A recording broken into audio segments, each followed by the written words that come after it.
Well, who's on first? Yeah. Go ahead and talk. Who? The guy on first. Who? The guy playing first base. Who? The guy on first. Who is on first? What are you asking me for? I'm asking you.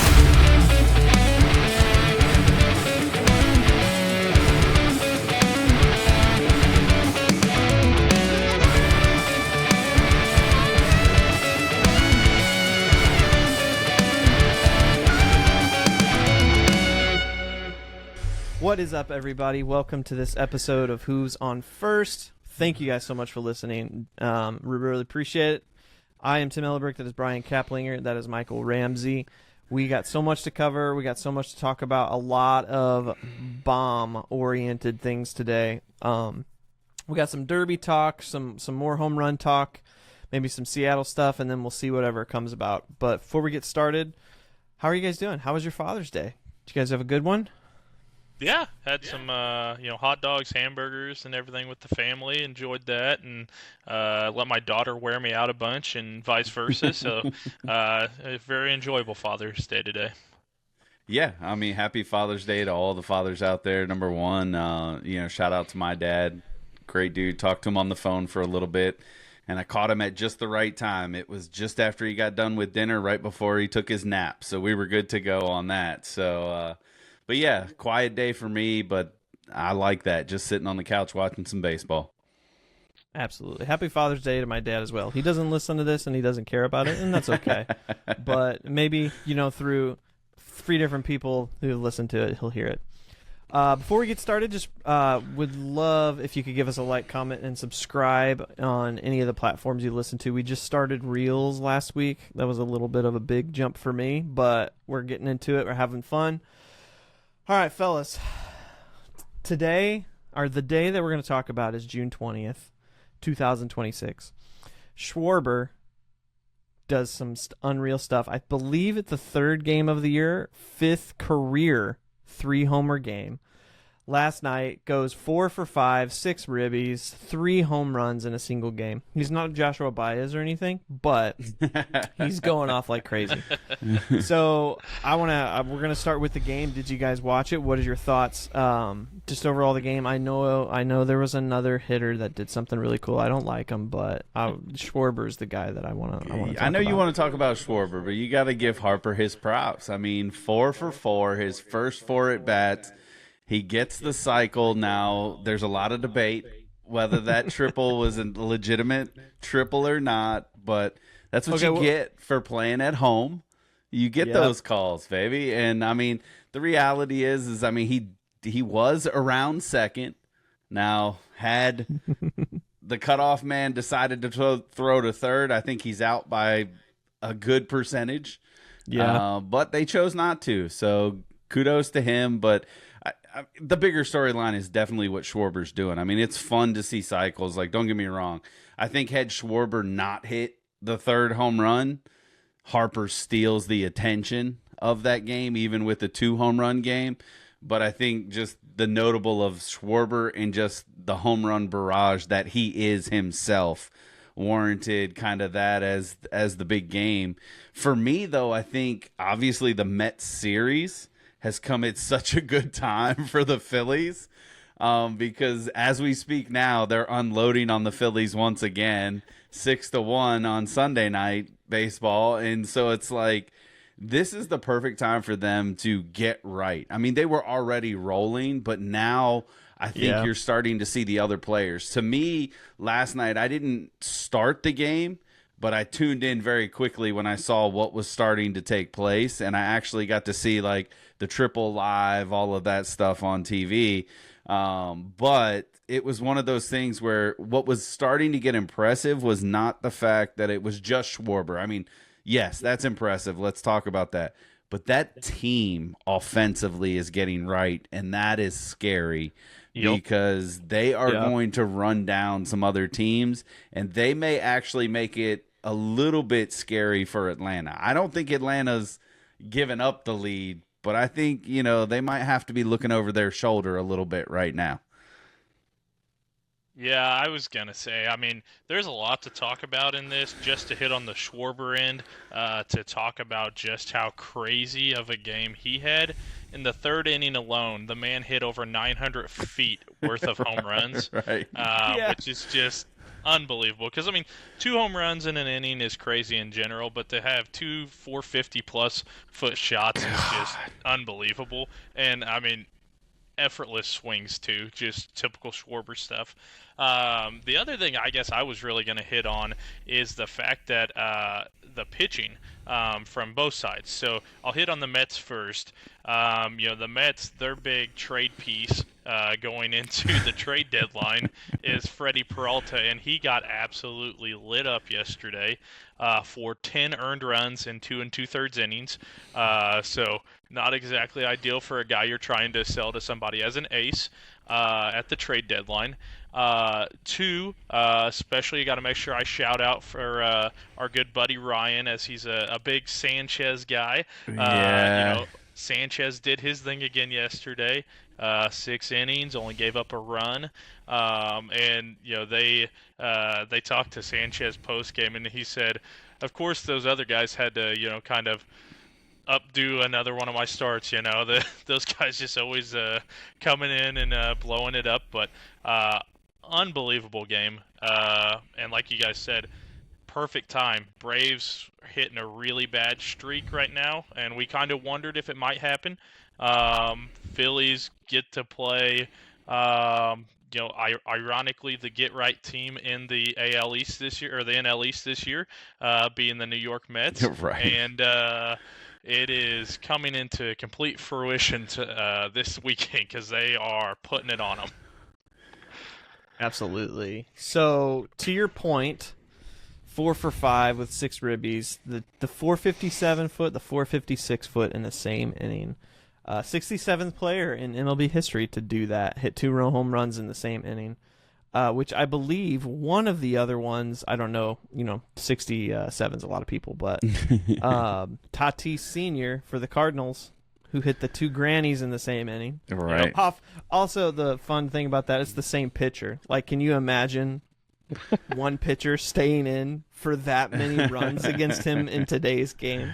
I'm going to say, if I was a pitcher in that scenario, I'm fighting the manager when I get back to the dugout. Right. You kidding me, man? This was Schwarber's 5th career 3-homer game, which is kind of unreal if you think about it. I mean, what Bryce Harper did is cool. Hitting this, I actually really enjoy the cycle. I just don't really enjoy Bryce Harper, but I don't think I would have an argument with the play that gave him the triple, because he started the run before the throw, so that the cutoff man had the opportunity to catch it, 100%. but he decided not to. Yeah. So you could probably honestly blame the defense more and give an error. I mean, it's not deserving of an error because I'm going to touch the ball, but I think it's fine. But it's kind of funny because I feel like the Fox guys said that was like the hometown scorecard 100%. for it. Yeah. And then, like, the fun fact of them actually saying it on air kind of made that even funnier. I mean, by the letter of law in baseball, he should have been awarded a triple. Like, by all scorers understanding, because, again, if you really get deep into the weeds of all as long as he is making an intent to go to third, like, if he'd have waited until the cutoff man caught it and then threw the ball, he was not going to third. They would have given him a double with, like, a fielder's choice. The runner moves up on a fielder's choice. So, I mean, the scorer, give him credit, regardless of the fact of being in Philly. I mean, for sure. He made the right call. I think for me, what was impressive more for Harper, and I'm not a big fan of him, but the fact that he did it in 4 at-bats. Like, you don't typically see that. That is a lot harder to do than you think. Yeah. And the fact that and again, in my opinion, and I'm sure you guys agree with this, the triple's the hardest one to get. 100%. I don't care about the home run. I don't care about the double, the single. Those are there. When you have to get a triple, and in that at bat, you smoke one to the gap, you are going to tear a hammy to get to third at that point, because you don't care. Yeah, that's right. For sure. You could see him.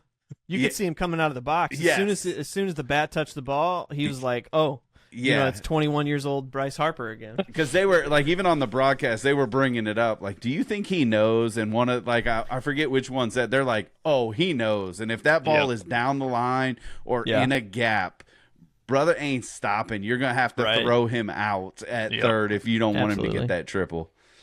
You guys do make up an interesting point about the Phillies and the position that they're in, because I don't know the record offhand. I didn't look this up, but ever since Donnie Baseball took over, they have like a 600 or 700 winning percentage. Yeah. They kind of remind me of the Cubbies offense in the sense of like they're very hot and cold. Like they're either going to score a 10 spot or, man, we might get 2, but they just have such elite pitching to keep them in those. Like Christopher Sanchez is going to keep them in a 2-1 game or, a 1-2 game or 1-0 game every time. Man, it'd be interesting to see, like, even if they make the playoffs, I still can't. It's hard to look past the early exits that they have. Sure. They have a new manager, so you never know what that can do. They have different pitching than they ever have. I mean, obviously Sanchez has been there, but by the way, the Tampa Bay Rays punching air for getting rid of Christopher Sanchez like they did. It's crazy. But anyway, the thing I wanted to pivot to is Schwarber now has 28 home runs. Unless he's, you guys probably got the game on. Has he hit any tonight? I don't think he has so far. Not tonight, no. Okay, so far, he's got 28 home runs on the year, on pace for 60 this year. Career-wise, he's got a total of 368. I thought about this the other day. I think it'd be fun to talk about. Do you think there will be another player to hit 500 career home runs? Yes. Yeah? Okay, go for it then. I want to hear this. Go for it. I personally, I think Schwarber's getting there 100% with the way he's been going off the last couple of years and the way that they're able to utilize him there in Philadelphia. He doesn't have to put on the workload like you do. Stand corrected. Schwarber hit a home run in the second inning. He has 29. Okay. Furthering my point, the guy's just unbelievable.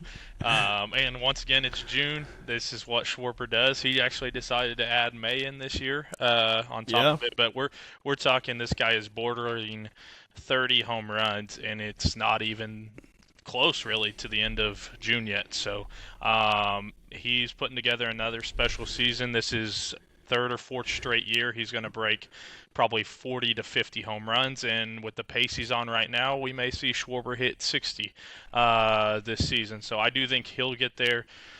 A couple other guys. Well, I don't know if do you want to go into that yet, Tim, about who we think may get there? I'll read. Let me read the leaders so far, and then we can kind of go back around. So in order, currently Giancarlo Stanton's at 456 with the most. Then I didn't realize this, but Mike Trout is next at 421. Aaron Judge then is at 385, and then you kind of have a slew of players really close together with Aaron Judge at Aaron Judge 385, Manny Machado and Goldschmidt are right around 380 something, and then Schwarber is right behind them, and then. I mean, you've got Nolan Arenado just hit 300, like he's in 310 range, but I'm going to keep him off the list because he's not getting there. He's not getting anywhere close. And I'm going to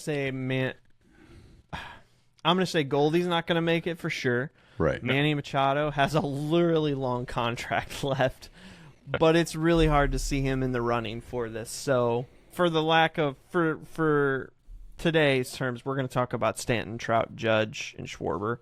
And maybe Juan Soto. Okay. I would say Stanton's a huge question mark whether the guy can stay healthy. He has power for days, obviously, but we've reached the point in his career, age-wise, where his health is not there every year.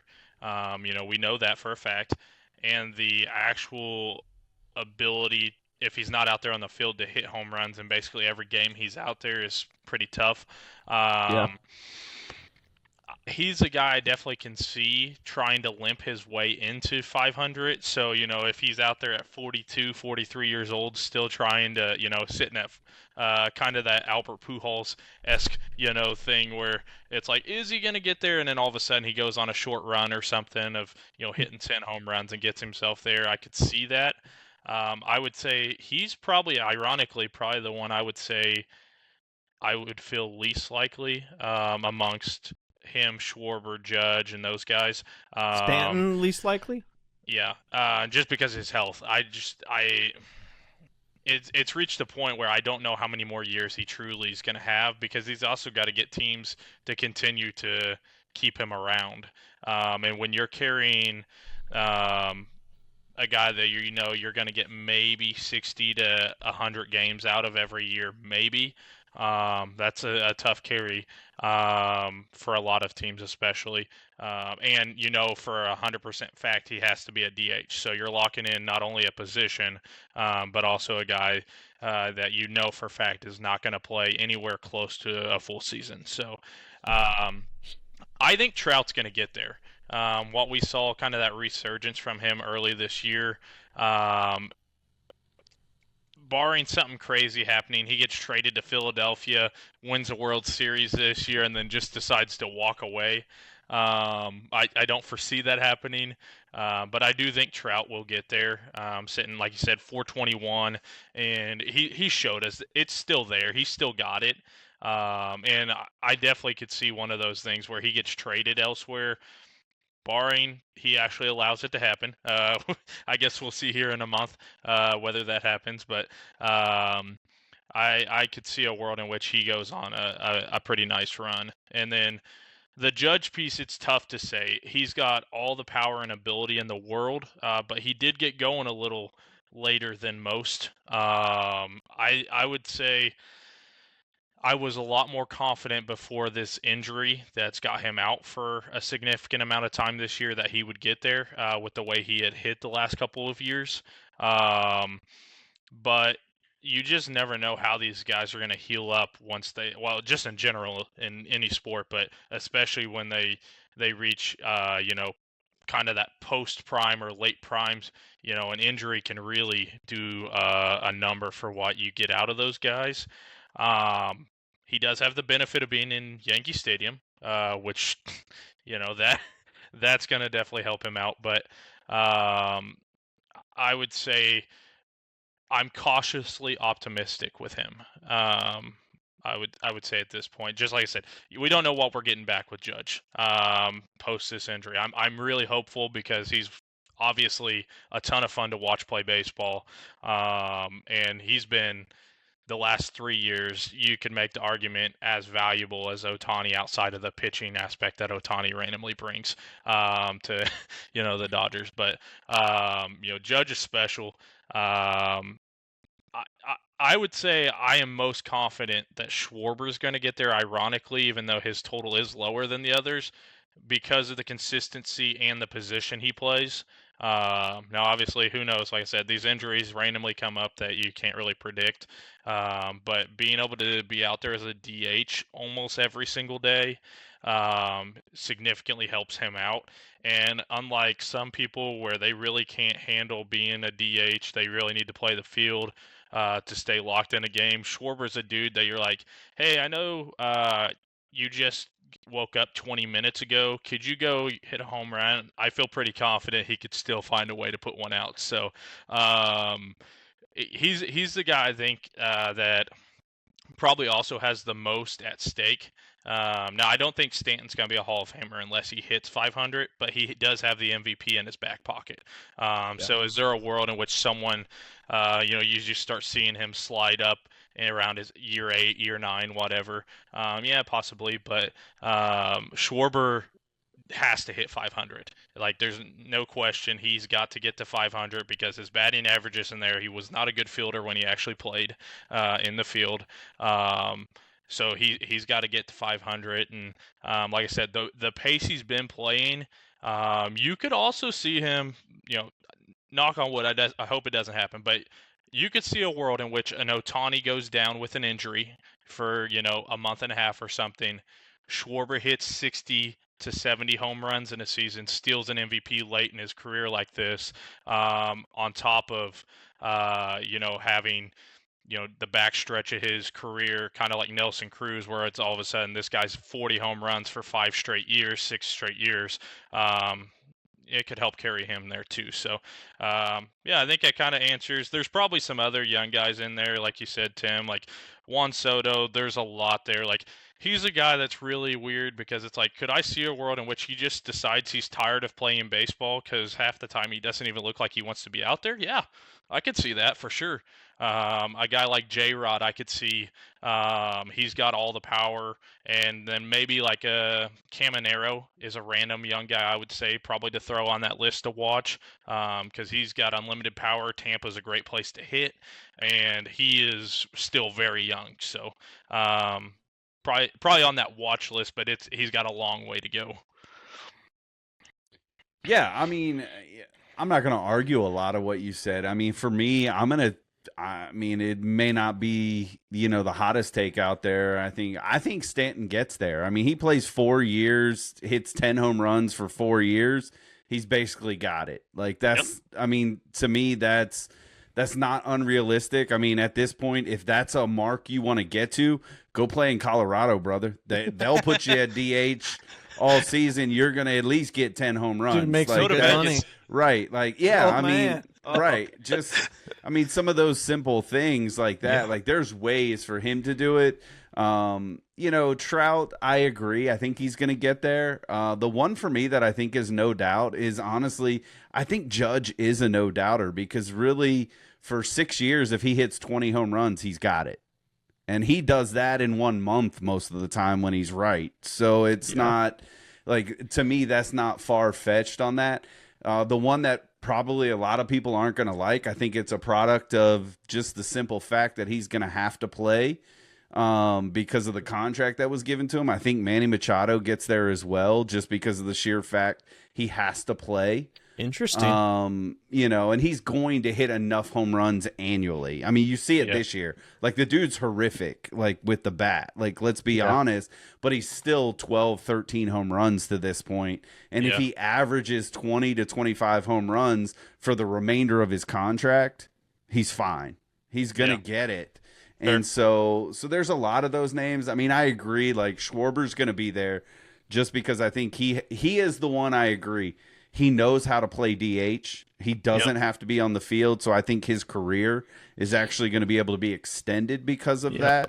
As funny as it sounds, like, the one that I go back and forth on is actually Bryce Harper. I just don't know if I trust him to get there.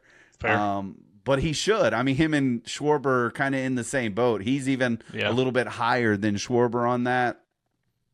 I didn't really go past 25 on the list because I think once you get down there, the age of those guys, they're just not going to do it.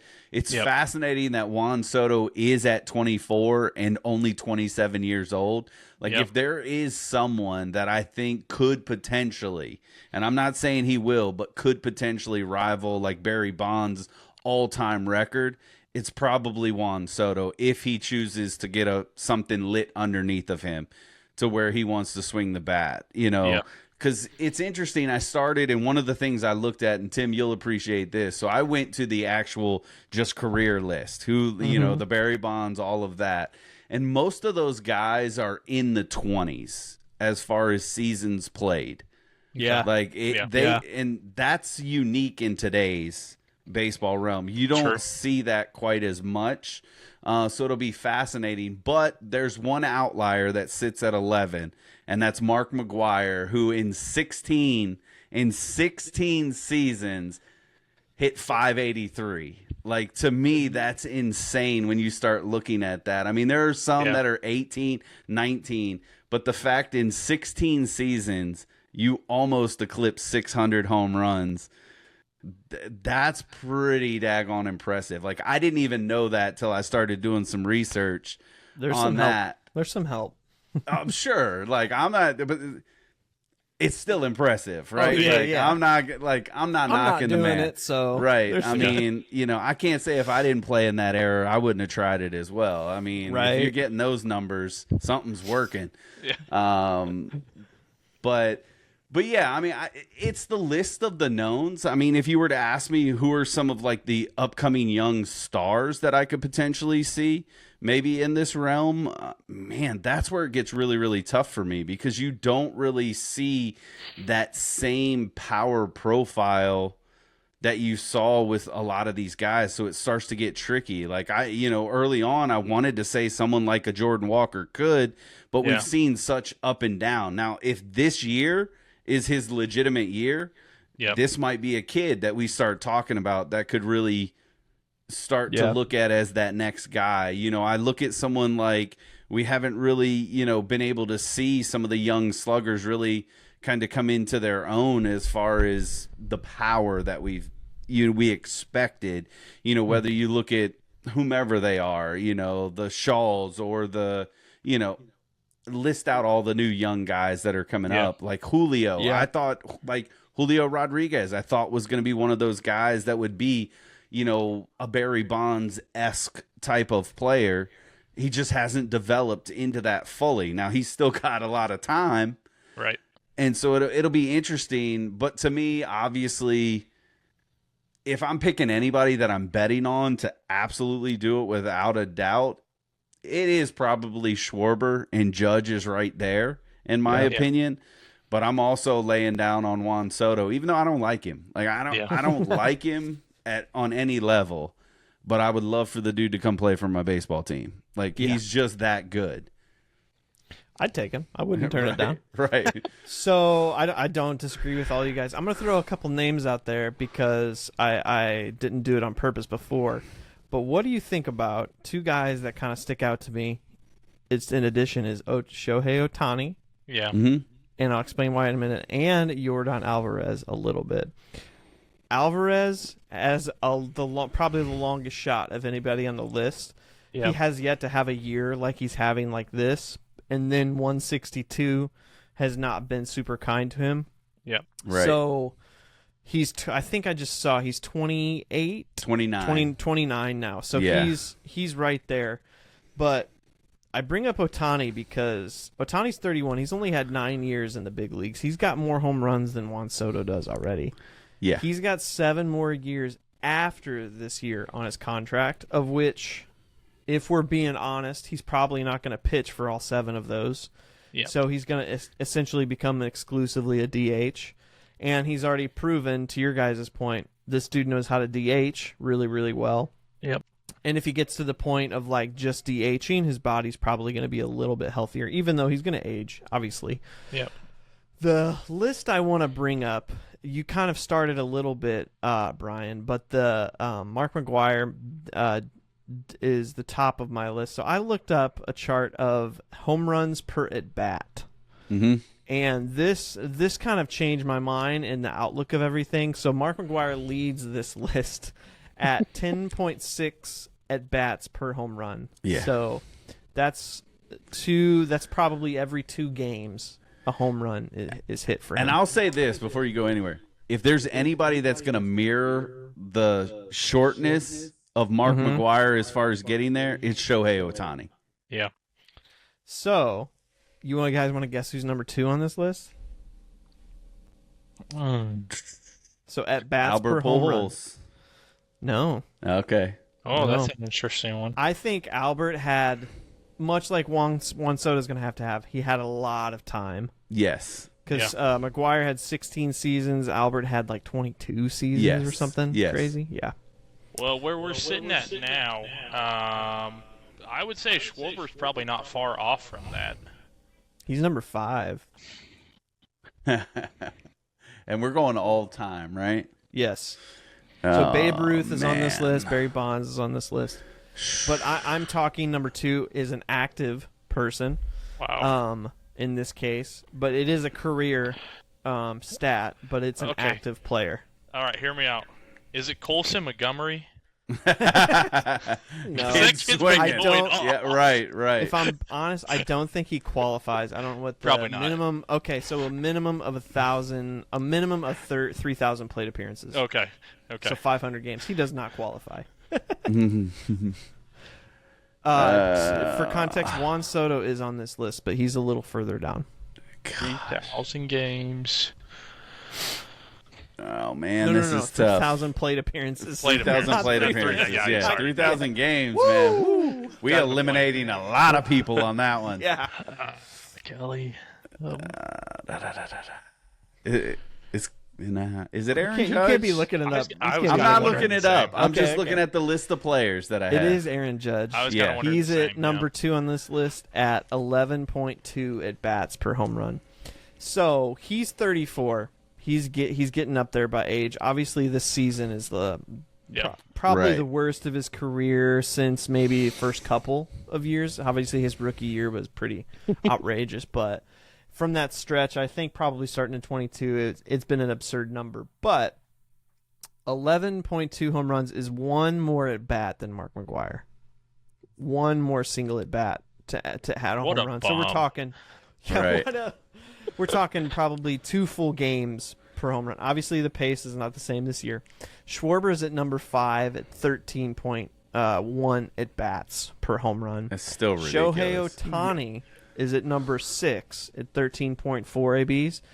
Giancarlo Stanton's at number 9, 13.9, and Alvarez is at number 10 at 14.10 ABs. So, given that fact, honestly, I think all of those guys make it, minus Alvarez. I think Alvarez has injuries on his side. To your point, Brian, Giancarlo is so close. He could go sign in Colorado for 3 or Vegas in 3, and he'd probably just do it. I mean, we say that he could not make it out of the season this year, right? He's still got to run the bases. Like, Yeah. you know, I mean, you can walk. right. You hit it over the kinda fence, does. man. You take your time. Right. Stop going after those steals like he's been. I think they all make it. Another person that might be worth adding to the list is also Pete Alonso. Pete Okay. Alonso's got 2. Yeah. What did I say? The 280, I think, or something like that. He's got 8 years in the show, and he's on this list at number 13. Yeah. But 500 is obviously it's a high number, but I think those guys make 500. But now the secondary question: does anybody sniff 6? Oh on that man. list? Again, the only one that stands out to me on Mark that. McGwire didn't hit 600. Right. The only one that stands out to me, I mean, I could see 2 people, in my opinion. Yeah. It's Juan Soto and it's Shohei Ohtani. Yeah. Okay. Those are the only 2 that I think get to that point. If Aaron Judge was a touch younger, Yeah. I think I would put him there. But I just think by pure age, I mean, you're talking about, again, now if you're talking 600, you're talking 215 home runs, essentially, for him to get to that point. For who? For Judge. Yeah. So, Aaron Judge has 11 years in the show. That is including his cup of coffee in 2016, which was like a month. It took him 11 years to get 385. He's not playing for 11 more. He's probably finishing his contract and being done because of his age. Yep. Yeah, that's what I say. I mean, he's going to have to, even at the 20 home run mark, right? He's going to have to go at least 5 more years. I mean, 500 minus 385 is 115. Right. He can do that in this season plus 2 more seasons. I agree. That's what I said. Now, but then you add an extra 100 to that. Right. I mean, you're talking probably 2 to 3 more seasons. So we're talking 5 to 6 more seasons, which would put him at the age of 41. 2, 3. So he's got, including the season, he's got 6 seasons total. Yeah. And so it's to me, that's where it's I think he could be borderline. Again, I'm going to stand on it. The only person on this list that I think potentially gets to Barry Bonds is Juan Soto just because of age. Yeah. If he develops a little bit more power where he becomes more power driven and moves to either first base or DH at that point in his career, like he's going to have the best shot to at least, I would say, be the next 700. I won't even go to Barry Bonds quite yet because I don't think there's anybody else that we're even going to consider to that point other than Juan Soto. And again, not because I'm happy about it. It's just the fact of the matter. Yeah. So it's interesting. Sorry, Michael. Did you have something? Nope. Go ahead. So it's interesting. I would say since, man, it's kind of crazy when you look at it. So I'm looking at Soto's reference page real quick. In 2019, which is the World Series run, he had 34 home runs, dipped down 13, then 29, then 27. Bro hit 13 in 2020, which is kind of outrageous. 29 and 27 and 21 and 22. And 2020 was COVID. Yeah, no, that's what I'm saying. That's why I just think 60 games, 13. Yeah. I'll take it. Yeah. The 2022 year and 23 year with the Padres, our 2022 year with the trade that happened netted him 25 home runs. The year with the Padres is where it kind of started to take a turn and go up. So he hit 32 last year with the Padres, 31 with the Yankees, and then 2025 Mets. He hit. Oh no, I'm sorry. 32 in 2023 with the Padres, 31 with the Yankees in 24, then 43 in 25. So he has jumped up as times hit a little bit. That pace puts him in the 600 to 700 range. If he does it like that the rest of his career. He's got a contract that takes him into his age 40 season. Right. For the next, oh my God, I mean, how do you, what's this math? I mean, he's 13. 10, 11, 12, 13 years left. Yeah, that's insane. That's what I'm saying. And it's going to give him 20 seasons, it looks like, 21 seasons, which, I mean, we're talking, like you said, those guys with Bonds, Pujols. So, I mean, he probably has the shot to do the 6 to 7, but he's going to have to hit like he's hitting. Well, agreed. The one thing you really have going for him, a guy like that, as irritating as he can be, he is a phenomenal hitter. Overall, his eye for the ball is unbelievable, and most of the time you see all it even with the Pujols and things like folks like that. Like, you don't really lose that, and so as long as he can keep making contact with the ball for the next let's call it 10 years, not even the full 13.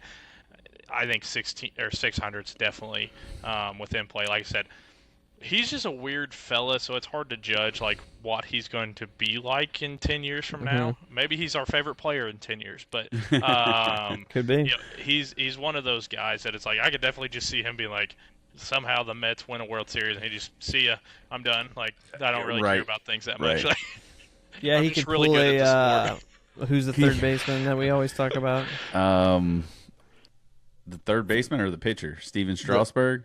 No, the Angels third base. Oh, Rendon. Yeah, Rendon. Yeah. Can pull a Rendon. Yeah, 100%. Guys, I don't like baseball anymore. Right. Yeah, I'm done.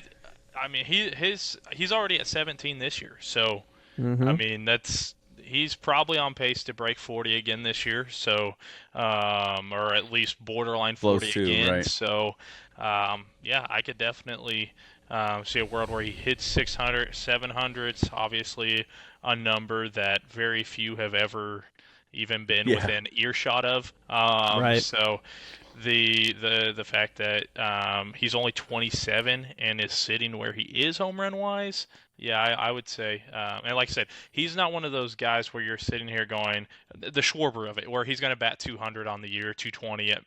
On a really good year he bats 230. A bad year for this guy, the dude's still batting 270, 280. So you put the ball in play, good things happen. And when you have power to go along with that, it really helps out a lot. Right. Absolutely. And it's more impressive the amount of walks he gets, and he's still doing this as well. Like, that's, to me, that's where it's at with him. And so, Tim, I don't know if you have anything you want to say, but I want to ask this question to the two of you. Hit it. Of the young players, and I know this is a shot in the dark, but all the young ones you mentioned, like McGonigal, some of those, Colson Montgomery, those type. Who is the new young player? And I'll put some stipulations. They got to be an MLB this year. That's going to be that next 500 home run guy. Within Connor the first, Griffin- how many seasons? This year, like I was gonna say, it can be Connor Griffin, it can be Colson like Montgomery, all the rookie classes. yeah, right there? Okay. yeah. I'll spread it. The last couple years of rookie classes. Yeah. Okay. Connor Griffin sticks out to me first, even though he's been injured this year already, but he started at the age of 19, so he's got that shot to be in for a long time. I mean, Soto started at 19 years old.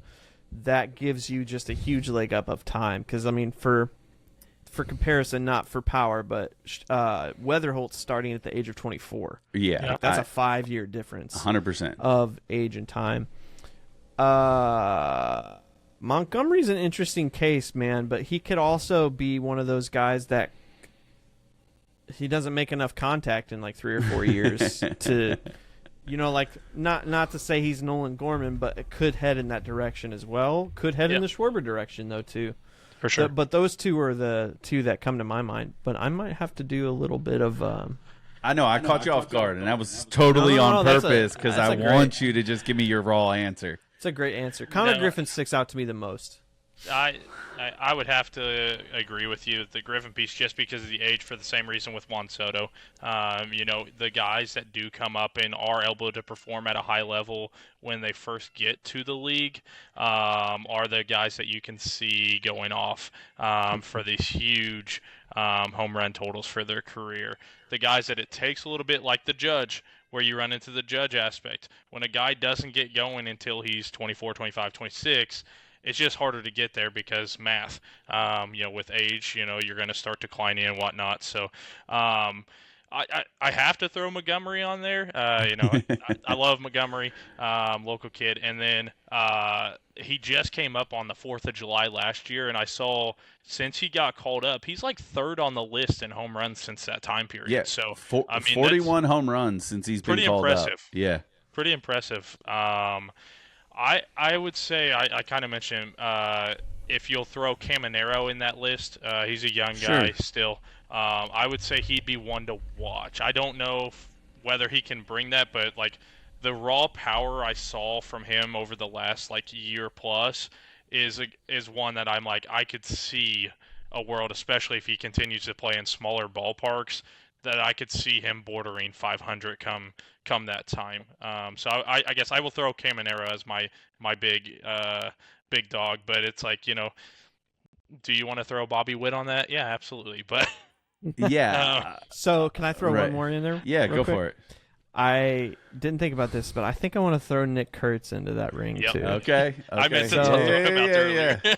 So he started, his rookie year was last year. He's got 54 home runs already as a year and a half of big league time. Yeah. Now, he hit 36 last year. He's got 18 so far this year. That's in a year and a half, 50 already. And we saw what's happening in Vegas when he gets out there. Yeah. So Yeah, jeez. it's going to be crazy. Yeah. Yeah, I mean, it's fascinating because the players that you guys had, honestly, the projection for Connor Griffin, really does give him, I think, the best overall opportunity. Barring we see somebody freakish come up in the next couple drafts, do the same thing.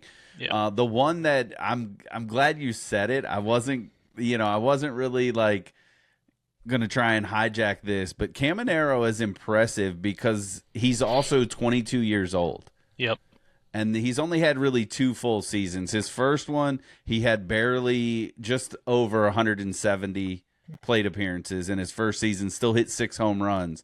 Last year, he had 45. He's already got 15 this year. And so, he is rolling. When you look at, Colson Montgomery, unfortunately for me, he's kind of in that. I mean, he has the ability to do it, but he's kind of like Weatherholt. He's Yep. he was 23 last year. He's 24 already. So he's going to be one of those that it's going to be kind of borderline. Like he's going to have to keep up a pace of around 40 home runs for an extended prime period for him to kind of get there. It'll be interesting to watch some of these players, how they transition as far as like where they play on the field. You know, that'll be some of it too, because their athletic ability as they age changes. And does that give them more longevity because they move to DH or, things like that? The one thing, you got to give credit to some of those National League guys. Like when you look at the career list, right? Like they had to play the field for the portion of their career. They didn't have the DH, where now these players have the DH. So I think they have an ability to extend their careers a little bit, but we haven't seen that. And that's the other thing. Like we're not seeing players play for 22 seasons on average anymore. There are still those players out there. They're just fewer than what they were. To add to that, I think that sets the 500 mark away from the 700 mark. Yeah. Like 500 is going to be more attainable in this time period of baseball because we're chasing home runs. Average is not a big deal. But but at the same time, there's a trend in baseball where kids are starting more and more sooner. We're not going to talk about it today, but with the whole CBA thing and the college baseball and draft recommendations, you never know how that might change. Like kids might have to start playing at 20, 21, which could change it for sure. But I think the Schwarbers of the world, I think, is a unique animal. I think if you're 100%, and this is just I don't necessarily have much proof of this. I mean, except history. The game changes, but there still is history on our side. There's not many Schwarber home run leaders on that list. The guys that are batting 220 and hitting that many bombs, most of them are going to have some sort of average in contact skill. Not super high contact skill, but still. And Montgomery's hitting like 222 right now. Yeah. Yep. And that's at the age of 20. What did you say? 22, 24. 24. Age of 24. Yeah. Yep. One more name, and then we can move on. What do you guys think about Ben Rice being on that list? The only reason I say that, the age is not on his side, but he's got 54 home runs so far, and he's played essentially 2 years. How old is he? 27 now. So he's pretty much starting. He's starting at the Judge time frame, which is kind of funny if you really think about it. Right. He hit 26 last year, which was his first full season. He's got 21 so far this year, on pace for like 50 something. Yeah. And he's also in Yankee Stadium. Man, I would give him an outside shot. I'm gonna say I would not bet it. Yeah. Just because of age, and we don't know if he's legitimately going to stay in New York. Like he is favored being in New York right now. Yeah, for sure. But on the same token, he could end up in Vegas as well. And then all of a sudden you go like 70 home run. Like that's going to be the interesting thing to me. Yeah. Is the single season. Do we ever really see a player sniff the 70 mark again in a single season? So, but that's another podcast, man. Another podcast. Say, Nick Kurtz may hit 100 out there in Vegas with the way those balls are flying. That's going to be a fun dude to watch. For sure. All right. Next topic, we're going to talk about some more home runs. So, fellas, the home run derby rule changes were announced today, which I am super excited about. I believe you guys probably are too. So I'm going to lay them out. We're just going to talk about it. So the rule changes are we're getting rid of the stupid timer. And we are now going to, not what it was before is outs, but it's similar. We're going to swing limits, which we can dissect and talk about. But in the basic breakdown, each hitter is going to have 20 swings in the first round, 15 swings for the rest of the rounds following. A couple things too at the final swing extension. If a player hits home run on their final allotted swing, they can continue to swing until they don't hit a home run. So the last swing that they hit with a home run, they can get another one, get another one, get another one. Very much like the hat, whatever challenge. I'm blanking right now. Yeah. Tiebreakers are broken by the longest home run distance. And then you go into a swing off, very much like the All-Star game last year, which I hope we have again. The one thing that I think's worth going is there's no bonus round anymore, which it was like that before, but it's been somewhat of a tiebreaker rule or tiebreaker effect before. But laid it all out there. What do you guys think? Michael, you go first. Yeah, so I mean, I will say there was some, not to knock everything about what we've had the last several years. There were some pretty fun rounds that happened during this time limit. Oh, for sure. Stretch where it's like you see a guy rip off like 10 home runs in a row in like 35 seconds. It's like, I mean, this is unbelievable. But I'm pretty excited for this from the aspect of who they're going to be able to get to do these. The Derby now moving forward again, because for the several years it's been you don't want your best hitter going up there to ruin his swing essentially, and for some guys it does, some guys it doesn't. Everybody's different, but we've seen guys that have been on these crazy hot streaks just go ice cold after the Derby because of that time limit, specifically what that makes you have to do. And maybe you find if I just dip slightly, I must start putting some more balls out, and then next thing these guys completely ruin their swing for the next month and a half. But Right. I would say I'm really excited because I think you're going to see some of the big time guys, not just like all-star level players, but you're going to see the Otanis, the Judges, and folks like that. Not necessarily saying those two guys, but like superstar level players willing to do the Derby again, and potentially for multiple years, which I think could be fun, as well as you might see a Nick Kurtz or somebody like that who has raw insane power, and you're not going to see the A's step up and tell him, yeah, you're not participating in this because we can't afford you getting hurt or anything along those lines. So I think this is great. I will say the outs piece versus the swings, it'll be kind of interesting learning about that. Because the swings, I mean, obviously we're going to know exactly how many swings they're getting prior to that last ball, like you said. Occasionally you see a guy rip 3 or 4 in a row, right there on that last one. But the outs, the famous Josh Hamilton home run derby, it was unbelievable to watch that happen in real time. And so something like that was really special during that time period. So I'm really excited to see what this brings to the game. Yeah, I mean, again, how can you not be excited about it? I mean, no disrespect to years past, because the players are really what make it, right? So you definitely want to see, and I know the big news right now, obviously, is that Jordan's already come out and said, hey, I'm not doing this, which I know is, yes, it's a bummer because I would love to see him in that, but he's one of those guys that strikes me because his average matters just as much as his power does. True. Yeah. And so I think he's thinking, if What a I get bum. into home run swing mode, right, this is going to be problematic for me. I don't know. I'm not in his head. Maybe I can give him a call and see what I can find out. But, the reality is simply this, you're right. We're going to start to see some of those names creep back in.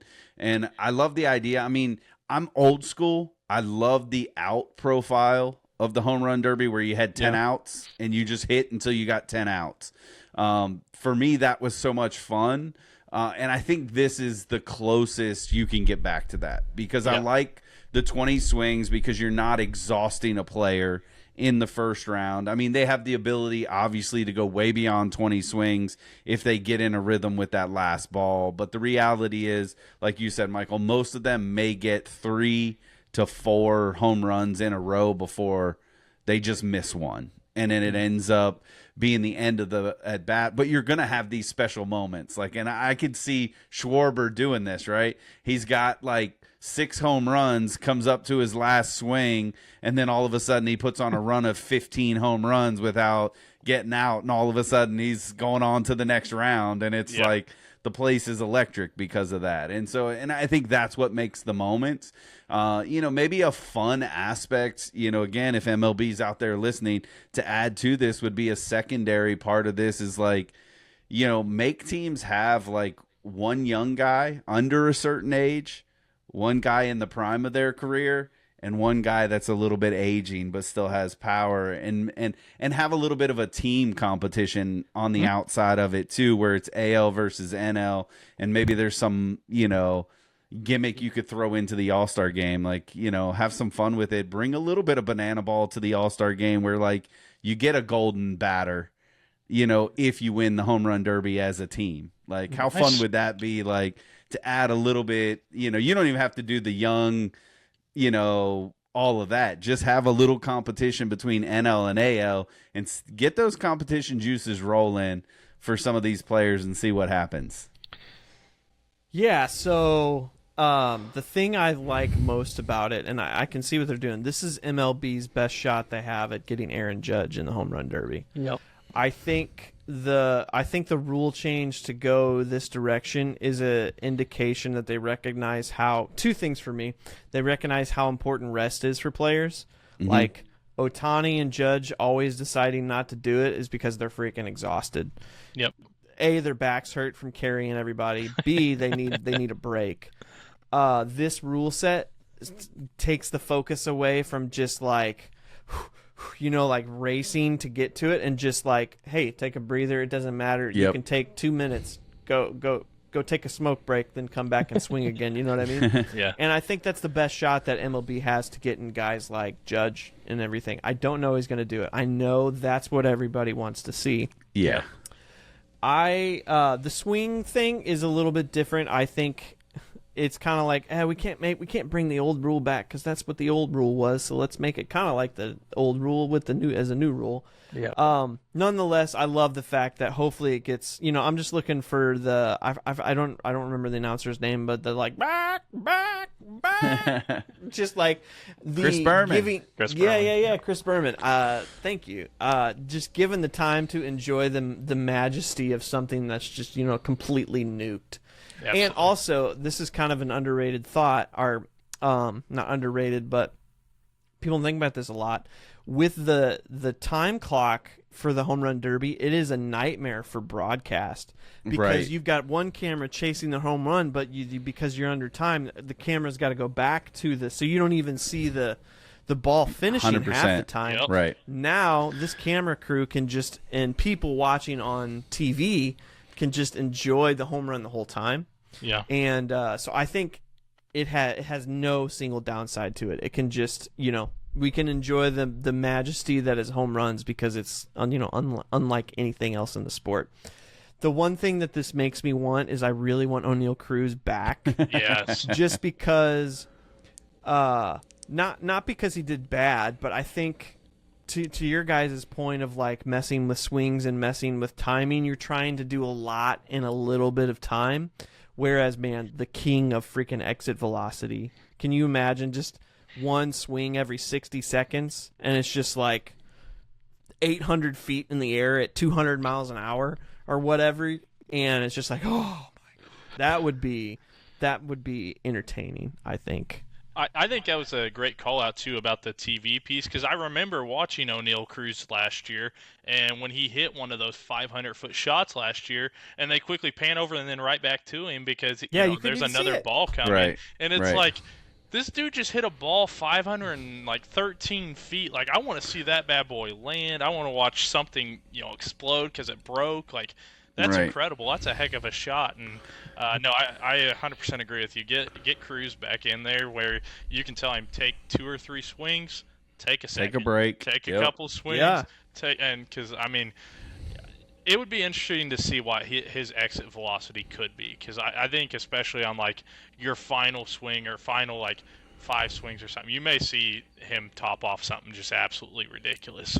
Imagine part of the tiebreakers, maybe some rounds or maybe some years tiebreakers aren't distance but exit velocity, and it's like you have 225 home run guys, and this guy's fastest was 123, and this guy's was 108. No, man, we want the dude that swings like this. That's right. Come Look, The on, guy let's that go. broke the concession stand. yeah, right. I That do not kid's- want to be the fans trying the to kid catch out those there, home run balls. he's on the emergency cart, but man, we got to bring this guy back. It was beautiful. I've said for years I've pitched the idea that we put nets all the way down to the poles, no Yeah. fans out in the bleachers, give them metal bats, and let's see what Oh. happens. It would be Let's go. absolutely special. I mean, you're gonna see, Yeah. probably somebody down the road get hit with a ball, and you know what? They've got a souvenir for life. Maybe not much life In a left few in them, different but ways. Yeah. Right. It is. It is a Brian, mess. I love your idea though of having like a young player and a prime player and an old player, kind of like Pujols in 22 was a Right. special invite. Right. End of the career, and what it did to him in the second half is True. majestic, but like. Bring a Connor Griffin, maybe not even Connor Griffin. Bring a Colson Montgomery. Yeah. Bring Yeah. those guys. I would love to see. I mean, I'm not trying to be Homer take, but like Walker would Right. be Yeah. great to see in the Derby because, especially without the time slot, because it's like I don't know if you guys have ever watched BP with him, but it's just like it's incredible. It literally looks like Ken Griffey bat or like Sosa in '99 Yeah. home run derby because his bat is just Yeah. ridiculous in those Yep. in those type of environments. But Sure. Yeah, I mean it's fun. Like and I think MLB. This will be the last thing I say. I think MLB's finally learning that fans will stick around for the right players, and I mean that on TV, whatever. You don't have to rush it to fit in this hour and a half time slot to get all this through. People will hang around. Yeah. For special events like that, and the ones that won't, right? It's not a big deal. I think the idea of streaming has become such a big thing that you can generate revenue on the amount of clips and streams that are going to come out of this.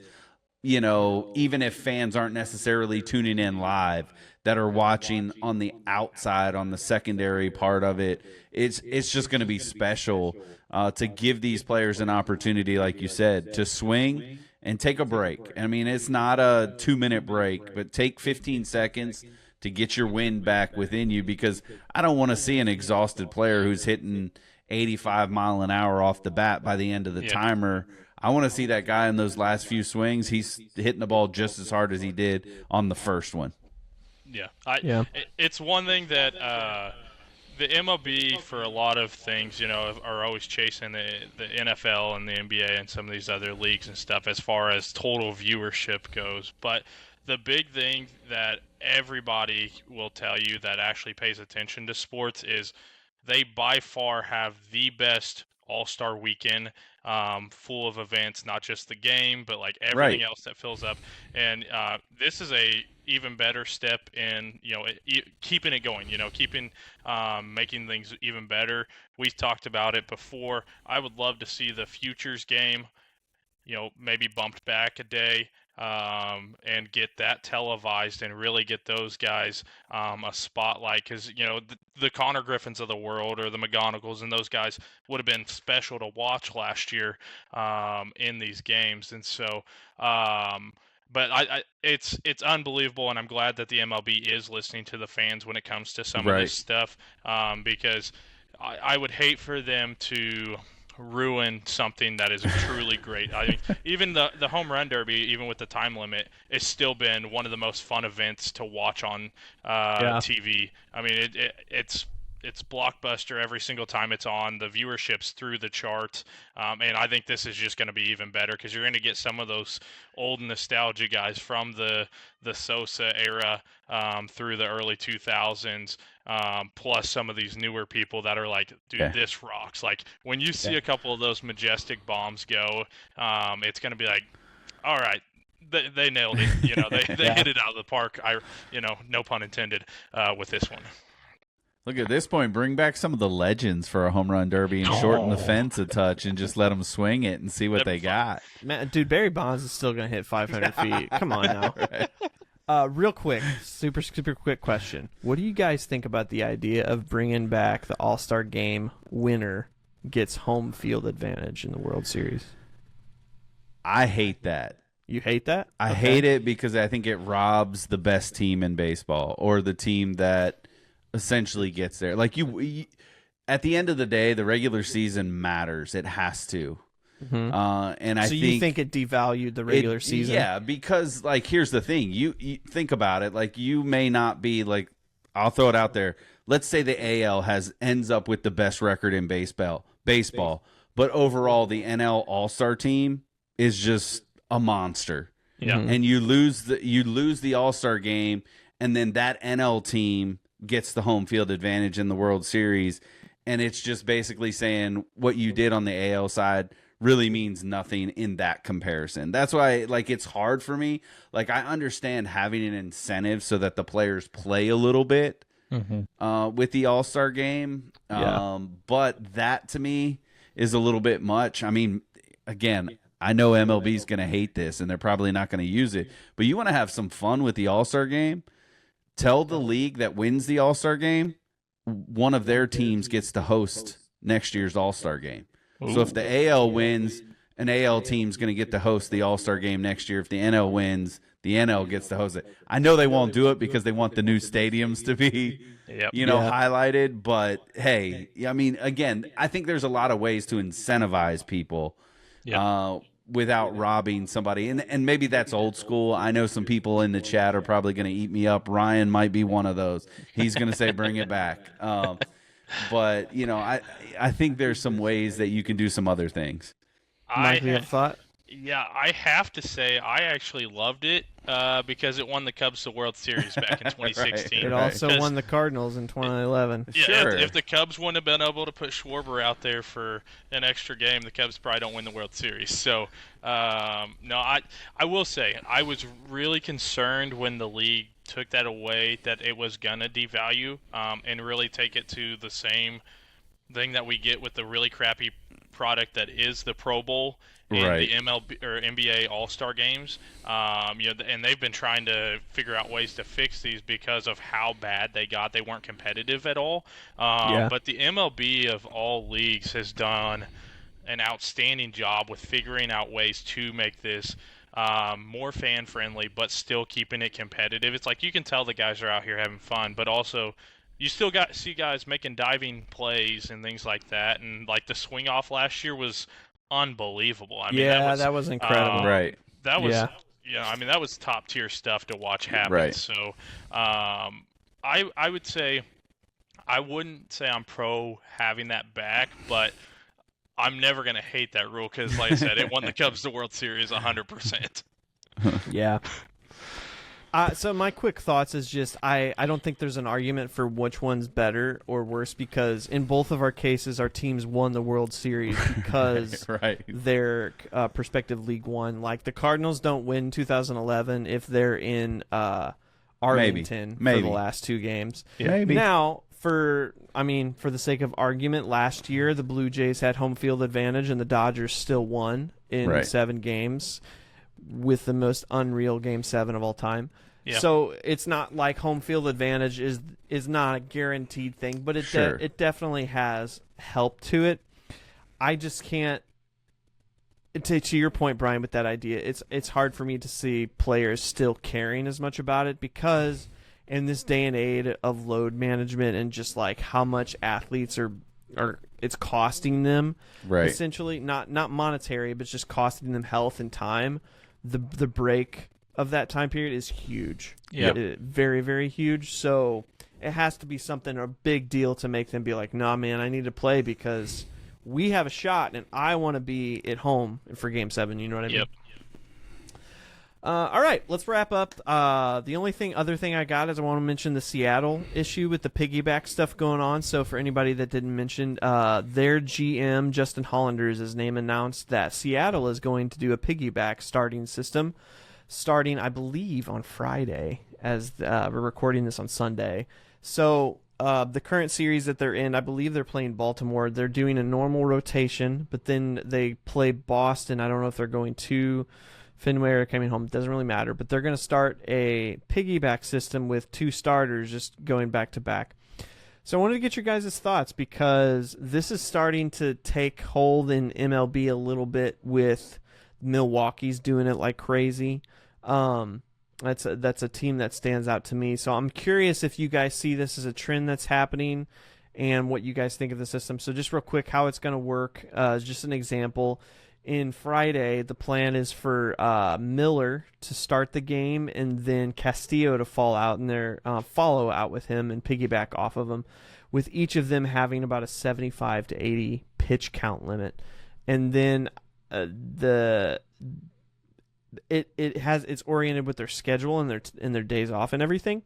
But general overview, what do you guys think of that system, and how do you see it as like picking up and teams are going to start doing it more, or this is a unique animal with the schedule that Seattle wants to do, and the fact that they have 6 starters that are all really good?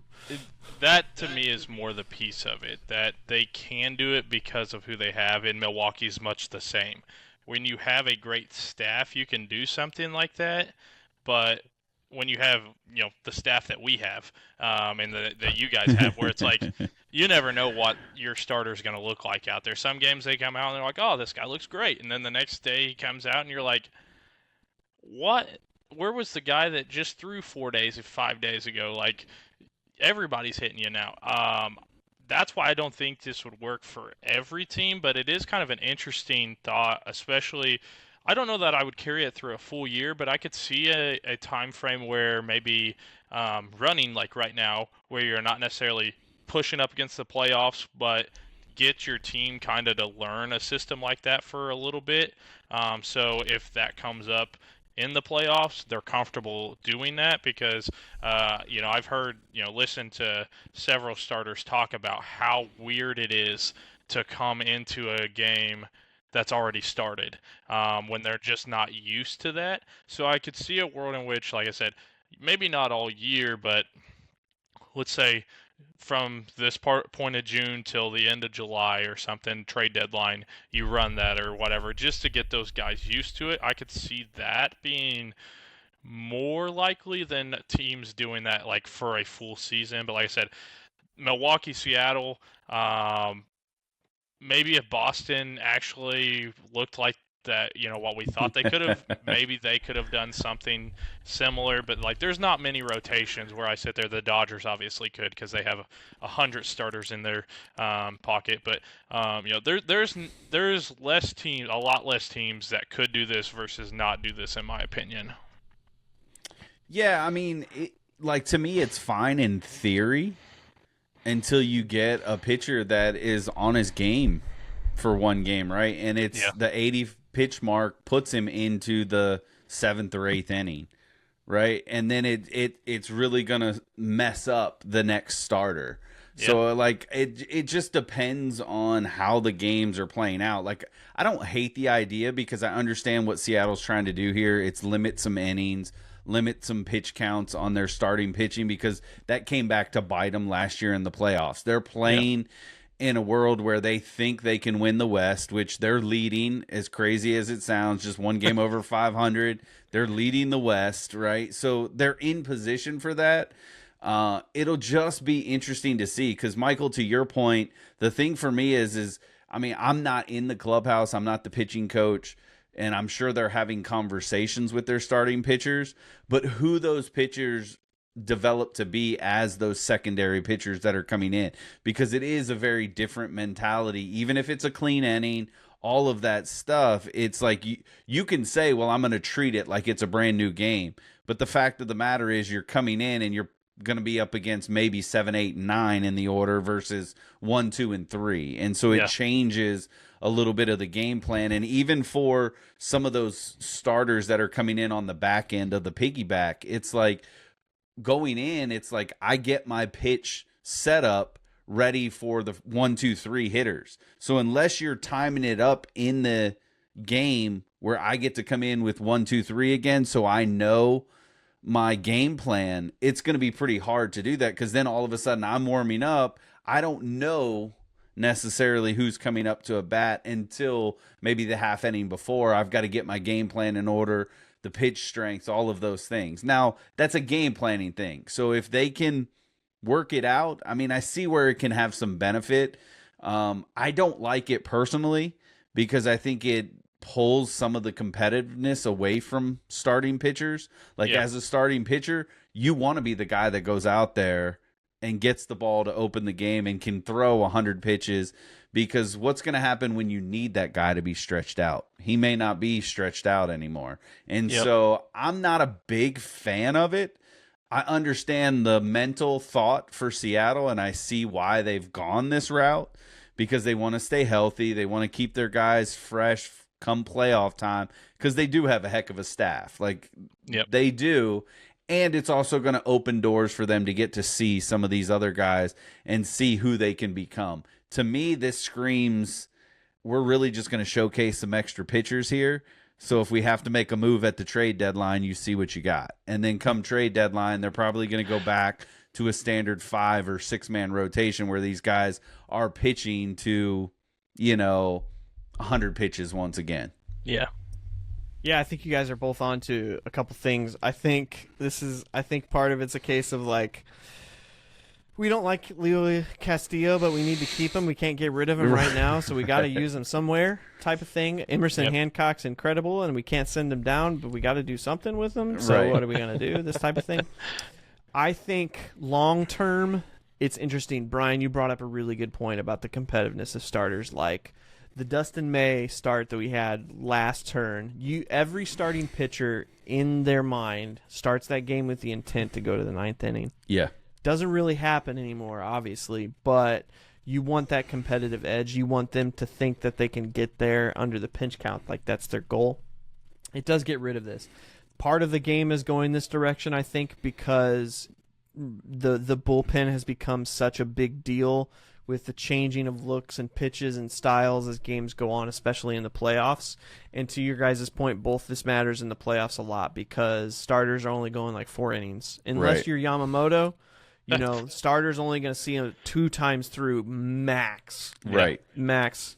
So it does devalue that. I think MLB is going to really be paying attention because if this picks up and it starts to look like that, they're going to have to change the roster rules because teams can't handle this type of thing for 162 with the way that roster rules. You can only have 13 of each. You can't have more than that. 13 position players, 13 pitchers, which means 5 starters, 8 relievers or 9 relievers? 8? So they're going to have to adjust those rules if this is, even the 6-man rotation that's been flirted with for a while with all the Japanese players coming. And I'm not necessarily against that because whatever's going to keep everybody healthy the longest. If it's an extra day that's like mathematically and scientifically says like, hey, this is going to be the biggest helpful, let's rock it. Roster's got to adjust to it because we can't have 6 starters and 7 relievers because our bullpen's going to get shot super quickly. And that would be the case for every team, not just the Cardinals because that's what they're going through right now. Yep. So I am in agreement with you, Brian. The piggyback thing does devalue. I would rather see a 6-man type of deal, but I don't think every starter, especially in today's game, is going to be able to do that because there's another personality that makes a big deal. Like if you have Paul Skeens on your team, you want him pitching every 5 days. Yes. Not 6 days. You want him to have 32 starts, not like 28 or 27 starts. So it's kind of it's a little bit complex, like I think the Dodgers have the market on this. Yamamoto's going to pitch like crazy because he's that dude, but the rest of their dudes don't have arms after, like 100 innings. So they have to do this. So I think it's a unique animal, and I'm curious if MLB will address it with roster stuff, maybe in the CBA that becomes part of it. Yeah. But I get what they're doing and why they're doing it, and I think, Brian, I think you're right. To be honest, I think it really is like one of these guys has got to go, and we got to make him the best value. And honestly, Castillo was getting rocked from the start of the season. Sure. Yeah. And so he's like, we can't let this dude go for 6 nothing. innings anymore. Right. Well, and I will say, like, can you imagine what that will do to contracts? Like, you're not just looking at starters now; you're looking at like 2 starters per game, and figuring out what type of money to give, 2 guys in that's going to be interesting too. But also, like, I think back to the '90s whenever the Braves had just like one of the stupidest pitching staffs of all time. It's like, Right, can you imagine right. you're looking at the who's coming up to pitch, and it's like you look out there and they've got Maddox and Glavine set to start in the same game versus you, and you're like, you got to be kidding me right now. Like, this is unbelievable. I have a hard time picturing this longevity because if you think about, maybe it was the end of last season or it was during the season, MLB went like super hardcore on the research department of how to keep pitchers healthy. There was a, I don't know if it was a leak or if it was literally just an idea that was thrown out there, but like, you know, starting pitchers at minimum have to go 5 innings or you're going to lose something in the game. So these two things are very counterintuitive to each other, you know, like devaluing the starter to have more piggybacks to keep health, or like we want starters to go deep. And I think from the point of view of like, this is entertainment, right? We love baseball and the game of it, but it's entertaining. You're going to get way more entertainment out of the fact that this starter is a hoss. And you know when his name is on that card, he's going to go. Right. And you want every team to have all of those guys. Yep. Yeah, I mean, and it's a good point. Like, I mean, again, essentially what's happening if you adopt that is you have long relievers. Your long relievers become starters as well. And so I just don't see teams fully buying into this because one of two things has to happen, right? You either have to lower the value of certain starting pitching so you're not paying as much, and increase the long relievers value, you know, to balance it out. And I mean, and again, you devalue, like, if this is what MLB becomes in its majority, man, how sad would that be that you don't get to see Paul Skeens just go out there and do his thing, or even Mizorowski, or for Ryan, Christopher Sanchez. Like, you don't get to see him do his thing. It's just sad, and I don't think baseball will ultimately get there because I think at some point the high velocity of these pitchers, they're always going to be unicorns in that sense that throw really, really fast. But I do think with the ABS system and all of this, we're going to start to see pitching come back down velocity-wise. Not that they won't have speed at times, but they're going to level more in the 94 to 96 range with better accuracy because of what the ABS is allowing pitchers to do. Yeah, the other thing I would say, I would hate to see maybe potentially this ruin the closer role, because I think that's one of the few like really unique things about baseball is when a closer comes out. You know, obviously there's the whole song and dance that happens, but you know, the closer position is just like there's something really special about that. But to the other side of that coin, this is a world like that is where I could see Mason Miller get stretched into a guy that's a starter, because you know he's only going to throw 3 or 4 innings, for, you know, every 4 or 5 days or whatever. That's where I could see that, and you know, obviously it'd be great to watch him throw 3 or 4 innings more consistently. But at the same time, if you ask me if I want that guy or Mason Miller coming out of the pen, give me Mason Miller coming out of the pen, you know, 100% of the time, because there's just something that. Especially when you go to a game, when the closer comes out and you have an elite closer, it's just like, dude, this is special. This is everybody's united. Like, this is incredible. And it's something unique. Not all 30 teams have one. Nope. Right. You know, it's only a handful that really have like, this is the guy. You know, like the Mason Millers, the Johan Durans.